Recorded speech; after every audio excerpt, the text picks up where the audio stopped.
할렐루야. 오후 찬양 예배를 통해서 은혜 받는 귀한 시간이 되기를 주의 이름으로 축복합니다. 오늘부터는 사도행전을 가지고 은혜 받는 귀한 시간이 되기를 축복합니다. 이 사도행전은 28장까지로 기록되어 있는 28장까지 있는 미완의 대작이라고 그래요. 미완의 대작. 그래서 보편적으로 29장은 우리의 행전을 기록하라는 그런 의도라고 이렇게 말들 하기도 합니다. 어찌됐든 간에 오늘 사도행전 처음으로 이 사도행전을 열 수 있도록 축복하신 하나님께 영광을 돌리며 이 사도행전 강의를 통해 가지고 하나님의 충만한 은혜를 종에게 부어주셔서 하나님의 의도를 잘 드러낼 수 있도록 성령의 역사하신 권능으로 의의 오른손으로 제 종을 붙들어 주시기를 원하면서 오늘 이 사도행전을 처음으로 엽니다. 오늘 사도행전 소제목은 성령 세례라는 제목으로 성령 세례를 받으라는 그런 제목으로 시작하겠습니다. 이 사도행전으로 은혜 받는 귀한 시간을 축복합니다. 이 사도행전은 다른 말로 하면 사도들의 발자취를 통해서 교회가 세워지는 역사를 기록한 사도들의 행적이라고 해도 아마 무방할 것이다. 그래서 이 사도행전의 다른 말은 사도행적이라 해도 괜찮을 것이다. 이렇게 한번 생각해 보면서 출발합니다. 이 사도행전은 역사서로, 그러니까 다 책마다 제목, 수신자를 가지고 있죠. 창세기부터 모세오경은 모세오경이라는 율법책이라고 이렇게 기록됐고, 선지서, 예언서, 또는 재림서신서, 목회서신서, 교리서, 이렇게 다 책마다 이 제목을 가지고 있죠. 근데 이 사도행전은 특별히 역사서에 분류되는, 역사서로 분류하는 그런 책입니다. 이 책은 신학자이자 역사가인, 그리고 저술가인, 그리고 의사인 누가에 의해서 기록된 두 번째 책으로서 두 번째 책. 제작 연대는 AD 약 63년경으로 봅니다. 그러니까 첫 번째 책은 루가복음을 말하고 이 두 번째 책은 사도행전을 말합니다. 그러니까 누가는 두 권의 책을 저술했는데 첫 번째 책은 루가복음, 이 두 번째 책은 역사서에 해당하는 사도행전을 기록했다. 그렇게 말할 수 있습니다. 수신자는 누구냐 그러면 누구에게 보낸 편지냐 그러면 수신자는 데오빌로 각하라고 하는 그런 이름을 칭호를 가지고 있습니다. 그러니까 데오빌로 각하라는 이름은 아마 이 사람이 기독교로 개종한 로마의 고유 관리였을 것이다. 로마의 아주 높은 직책을 가지고 있는 아마 총통쯤 되는 사람이 아니었는가 그렇게 생각할 수 있어요. 그래서 아마 이 기독교로 개종한 로마의 고유 공직자였을 것으로 그렇게 보여집니다. 그러니까 어떻게 보면 이 사도행전은 이방인인 데오빌로라고 하는 각하에게 보낸 편지로서 오늘날 그리스도인들에게도 보낸 편지라 이렇게도 한번 생각해 볼 수 있는 측면입니다. 그래서 이 책을 역사서로 분류하는 데는 중요한 의미가 있는데요. 그래서 어떤 교단이나 신학자들은 이 사도행전의 성령의 역사, 사도행전적 이 기록들은 과거의 역사적인 사실에서 이루어진 것이기 때문에 오늘날 현 시대에서는 이루어지지 않는 일들이다. 이렇게 말하는데 그건 맞지 않습니다. 왜 그러냐면은 성령님은 지금도 내주하시고 역사하시고 여전히 성령님은 일하시기 때문에 그런 것은 맞지 않다. 그렇게 말할 수 있을 것입니다. 그렇기 때문에 이 사도행전을 계속해서 강의해 가면서 우리가 그런 것들은 이해하지 못하고 좀 알지 못했던 것, 그런 것들을 바로잡아가는 그런 귀한 시간이 되기를 소망해 보면서 이 데오빌로 가카라는 사람에게 이 보내는 편지 첫 번째 책은 누구냐 그러면 누가복음을 말하고 있죠. 이 누가복음에서는 그리스도의 탄생과 공생애를 시작을 가르치고 공생애, 탄생부터 시작해가지고 공생애를 시작해가지고 십자가의 사건을 통해가지고 못 박여 죽으시고 부활 승천하기까지를 거기다 기록해놨어요.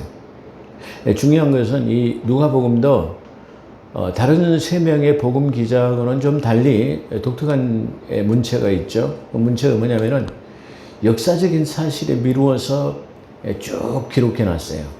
그것이 다른 복음서하고는 좀 다르다. 이렇게 말할 수 있어요. 그렇기 때문에 세례 요한의 어떤 탄생부터 해가지고 마리아의 그 동정녀의 뭐 확인하는 내용들 뭐 이런 기타 등등 그런 것들을 다 상세하게 다루고 있는 점이 바로 역사적인 저술가이기 때문에 가능하다. 그렇게 말할 수 있어요. 그래서 첫 번째 책의 누가에서는 그리스도의 탄생과 공생을 시작으로 가르치시고 십자가의 사건을 통해서 승천하시기까지를 기록했습니다. 그가 그리스도께서 고난을 받으시고 후에 또한 그들에게 확실한 많은 증거, 여기서 확실한 많은 증거라고 했는데 아까 다른 성경에서 보게 되면 모호한 증거라고 말했어요. 그러니까 확실한 증거, 그 확실한 증거는 무호하다 말이에요. 무호하다는 말은 1.1핵도 오류가 없는 것이다. 아주 확실하고 틀림없는 것이다. 그런 것을 말할 때 무호한 사실에 대한 것 그렇게 말해요. 그렇기 때문에 바로 확실한 많은 증거를 갖다가 증거를 통해서 친히 살아계심을 나타내요. 많은 사람들에게 보이셨기 때문에 친히 무호한 증거를 통해서 나타내시고 자그마치 부활하시고 며칠 동안을 계셨냐면은 40이라는 완전 숫자까지 40일 동안을 무려 부활하고 계셨어요. 그러니까 믿음이 없는 사람들 그리고 나타날 만한 모든 사람들에게는 다 증인이 될 만한 모든 사람들에게는 다 나타나셔서 보이셨어요. 심지어는 이제 다 끝났다고 이제 집으로 가버렸죠. 베드로도 가고 요한 야고보도 가고 다 베드로 안드레도 가고 요한과 야고보도 가고 또 누굽니까? 또 엠마오로 가는 두 제자 도마 같은 사람도 다 갔어요. 근데 친히 갈릴리 바닷가에서 고기 잡는 베드로에게도 찾아오시고 또 엠마오로 가는 엠마오에 가는 그 제자에게 도마에게도 나타나셔서 네가 믿음 없는 자가 되지 말고 믿음 있는 자가 되라고 말씀하시면서 내 손에 못자국 발에 못자국 그리고 옆구리에 창자국을 보고 네가 믿음 없는 자가 되지 말고 믿음 있는 자가 되라. 그렇게 친히 모든 것을 증거하시고 그들에게 보이시고 하나님의 나라를 말씀하셨어요. 여기서 하나님의 나라는 중요한 의미를 가지고 있죠. 유대인에게 증거되는 복음은 천국 복음이라고 하는 천국 복음이 그들에게는 증거됐어요. 근데 어느 시점에서는 하나님의 나라의 복음으로 변했는데 이 하나님의 나라의 복음은 영적인 나라, 다시 말하면 낙원을 말하는 것이에요. 우리가 죽어서 가는 나라, 그거를 말하는 것은 하나님의 나라. 이 하나님의 나라의 영적인 나라는 바로 미래에 이루어지는 것을 말하는데 여기서 주님께서는 뭘 말씀하셨냐면은 천국이라고 하는 것은 유대인들이 받아들여지지 않았기 때문에 미래로 연기되어는 하나님의 나라의 복음을 증거하셨다. 그런 말이죠. 사도들과 함께 모이사 그들에게 분부하여 이르시되 예루살렘 떠나지 말고 내게서 들은 바 아버지께서 약속하신 것을 기다리라 그랬어요. 여기서 제자들에게 내게 들은 바라는 말은 그러니까 주님께서 지금 마지막 당부를 할 때 내가 너희들에게 수없이 말했다. 뭘 말했느냐면은 보혜사 성령이라고 하는 그 성령님이 오실 것을 말했는데 내가 너희들에게 가르친 그 성령이 오실 것이다. 그걸 기다리라. 근데 그 기다리는 조건은 어디요? 아무데나 온 것이 아니라 예루살렘 성전 유지에 예루살렘을 떠나지 말고 있으라. 지금 그걸 말하고 있어요. 그래서 여기서 제자들에게 들은 바라는 말은 내게 들은 바라는 말은 주님께서 늘 제자들에게 말씀하시는데 특별히 여기서 요한복음 14장 16절에 보면 보혜사라고 하는 내가 유로자를 보낼 것이다. 나와 성경이 똑같은 유로자, 보혜사. 보혜사나 유로자나 뭐 이게 성경이 똑같은 그런 비슷한 말입니다. 그래서 내가 다른 보혜사라는 말은 내가 나와 똑같은 유로자, 나와 성경이 같은 성령을 보내실 것이다. 그렇게 말씀하시면서 요한복음 14장 16절에 보혜사 유로자를 보낼 것이다. 그렇게 또 말씀하시고 또 요한복음 14장 26절에 보면 성령 그가 내 이름으로 모든 것을 그가 오시면 내 이름으로 모든 것을 너희에게 가르쳐 주실 것이다. 그러니까 내가 떠나도 너희는 근심하거나 걱정하지 말라. 내 대신에 나와 성령을 똑같은 내가 보낸 그 성령이라고 하는 거룩한 영이 너희에게 올 텐데 그 영이 오면 너희에게 모든 것을 가르치고 알게 하고 지도하고 인도할 것이다. 그걸 주님께서 제자들에게 말씀하셨어요. 그러니까 내가 곧 간다 말이야. 조금 있으면 너희가 나를 보지 못할 것이고 조금 있으면 나를 보게 될 것이라는 말씀하시면서 내가 떠난다 할지라도 슬퍼하지 말아라. 슬퍼하지 말는 것은 나와 성령이 똑같은 그분이 오신단 말이야. 내가 가야 더 유익하다. 그 말은 내가 육신을 가지고 있을 때는 제한적인 몸을 가지고 있지만 그 성령은 제한적인 것이 아니라 어디나 계실 수 있는 분이기 때문에 훨씬 더 유익하다 말이야. 모두에게 동시다발적으로 나타날 수 있는 그런 분이기 때문에 이게 더 유익하다. 그걸 말할 수 있어요. 그래서 요한복음 14장 26절에 보면 성령, 그가 내 이름으로 오시면 그런 말이죠. 그가 내 이름으로 와서 너희에게 모든 것을 가르치시리라. 그렇게 말씀하십니다. 또한 요한복음 16장 7절에 보면 성령님 그분이 오시면 죄에 대하여 그분이 오시면 뭐 어떤 사역을 하냐면 죄가 무엇인 것을 성령을 통해서 깨닫게 하시고 의에 대해서 깨닫게 하시고 그 다음에 심판에 대해서 가르치실 것이다. 그걸 알게 하실 것이다. 그래서 여기서 이 가르치신 것들을 주님께서 다시 말하면 요한복음 14장 16절 그 다음에 요한복음 14장 26절 그 다음에 요한복음 16장 7절에 있는 내용들을 가르치셨거든을 내가 가르쳤던 것, 내가 알게 했던 것들을 너희가 기억하라. 그런 말로 지금 시작하고 있다. 그런 말이에요.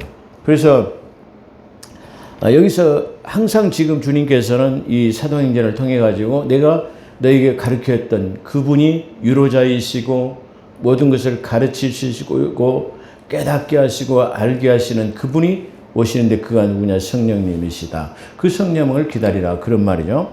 근데 그 성령님은 어떤 분이냐면은 요한은 물로 세례를 주지만 그 요한은 그죠? 요단강가에서 물로 세례를 베풀었는데 이 물의 세례라고 하는 것은 회개를 통촉하는 회개를 촉구케 하는 그런 것이다. 그런 말이에요. 근데 성령이 오시면은 뭐요? 그 성령은 불로 세례를 너희가 몇 날이 못 되어서 성령으로 세례를 받으리라. 그렇죠? 그러니까 물 세례가 아니라 성령으로 세례. 이 세례란 말은 우리가 요단강가에 가가지고 뭐죠? 세례를 받으려면 밥티존스라고 하는 물에 잠겼다 일어나는 것을 이게 밥티존스. 물에 잠겼다 일어나는 것을 죽었다 장사되었다 일어나는 것을 밥티존스 그걸 갖다가 세례. 그래서 침례, 밥티스트들은 그걸 갖다가 그래서 침례라고 표현하고 우리는 세례라고 표현하죠. 그는 물에 잠겼다 일어나는 것을 말해요. 성령 세례라는 말은 바로 하나님의 성령이 너를 완전히 장악할 것이다. 성령으로 너를 물에 잠긴 것처럼 그렇게 잠기게 할 거다. 할렐루야. 충만한 은혜를 말하고 있다는 거예요. 물의 세례와 성령 세례는 바로 물 속에 잠겼다 일어나는 것처럼 성령 세례도 여기 너는 성령이 도가니 속에 이 말은 다른 말로 하면 너를 하나님의 은혜 안에 속에 할렐루야. 그래서 우리가 성령을 받아야 하는 이유는 바로 성령 충만함을 받아야 하는 이유는 바로 그런 것 때문이다. 그렇게 말할 수 있어요. 그래서 요한은 물로 세례를 베풀었으나 너는 몇 날이 못 되어 성령의 세례를 받으리라 하셨느니라. 자, 이 성령은 하나님의 아들의 영을 우리 마음 가운데 보내시어 아버지라고 부르시기에 하신 것입니다. 자, 이 성령은 어떻게 해요? 하나님의 아들의 영이 바로 누구냐면 성령이에요. 이 성령님은 아버지의 영이자 아들의 영이신. 그러니까 예수님은 육신적으로는 떠났지만 다 영적으로 그분의 내재가 나타나는 것이 뭐예요? 성령이요. 보이지 않게 내재하는 것이 바로 성령님이다. 그렇게 말씀드릴 수 있어요. 그래서 영으로 우리 마음 가운데요. 그러죠? 영으로는 우리 마음 가운데 있어요. 이 중요한 말이에요. 다시 말하면 이 성령님은 인격을 가지고 있는 인격체 우리와 똑같아요. 그러니까 싫어하시면 안 와요. 근데 싫어하시면 인격체이기 때문에 싫어하시면 안 오는데 그분을 초청하는 것, 그분이 내 안에 오시기를 원하는 마음이 있을 때 그분은 내재하시네. 할렐루야. 지금 그걸 말하고 있다 그 말이에요. 자, 그렇다면 성령을 어떻게 받느냐 그러면 성령의 내주, 나와 동행하시고 내 안에 오시는 것은 영으로 존재하시기 때문에, 그분은 영으로 존재하시기 때문에 뭘 알아요? 우리 마음속을 알고 계시는 거예요. 우리 마음속에 뭘 생각하는 거야. 아까 조금 전에 제가 말한 것처럼 마음으로 초청해가지고 내 안에 들어오시기를 이게 원하고 있는가 안 하는가를 알아요. 그래서 만약에 우리가 그 마음속으로 그분의 내주하시기를 원한다면 그 성령이 내게 오셔서 역사하신다. 그런 말이에요. 그러니까 마음으로 믿으면 된다라는 것이에요. 그러니까 그건 왜 알죠? 성령을 알아요. 그죠? 우리는 진정으로 내가 예수 그리스도를 나의 구주로 믿었는지 안 믿었는지 알아요? 몰라요? 몰라요. 별로 모르는데, 물론 증거를 통해 가지고 에베소서에 보면 너의 믿음을 갖다가 증거로 보이라고 그래요. 그런 말이 있지만, 자, 우리는 증거를 통하지 않고는 볼 수 없어요. 근데 성령님은 말하지 않아도 우리의 속마음을 알아요. 그렇기 때문에 우리 마음속으로 갈망하거나 그분의 초청이 있다고 한다면, 그분의 내주하시기를 원하는 예수 그리스도를 나의 구주로 믿기만 하면 즉각적으로 내주하는 것을 봐도 성령이에요. 자, 중요한 것은 성령을 받으라라는 의미예요. 이것은 주님께서 제자들에게 명령하신 것을 성령님이 오시면 그 성령을 받으라 이렇게 말했어요. 그렇기 때문에 오늘날 많은 이 주의 종들이 뭐 성령 받으라, 못 받으라 하는데 성령은 주거나 받는 것이 아니에요. 예수님이 입장에서는 내가 성령을 보낼 테니까 그걸 받아라, 모셔드리라 이런 말이지만 우리 측에서는 뭐예요? 내 마음속으로 초청하면 내주하는 것이 바로 성령님이다. 그러니까 다시 성령 받는 것은 우리 마음속으로 내 마음속으로 예수 그리스도를 구주로 믿어졌을 때 오시는 분이 성령님이다. 그걸 말씀드릴 수 있습니다. 여기까지입니다. 기도하겠습니다. 거룩하시고 자비로우신 하나님, 오후 찬양 예배를 통해서 사도행전을 열었습니다. 오늘 성령님에 대해서 말씀하신데 이 사도행전을 열어갈 때 성령의 충만하심을 통해서 하나님의 깊은 것까지를 증언할 수 있는 귀한 계기가 되게 도와주옵소서. 함께 하신 것 감사하며 우리 구주 예수 그리스도 이름으로 감사하기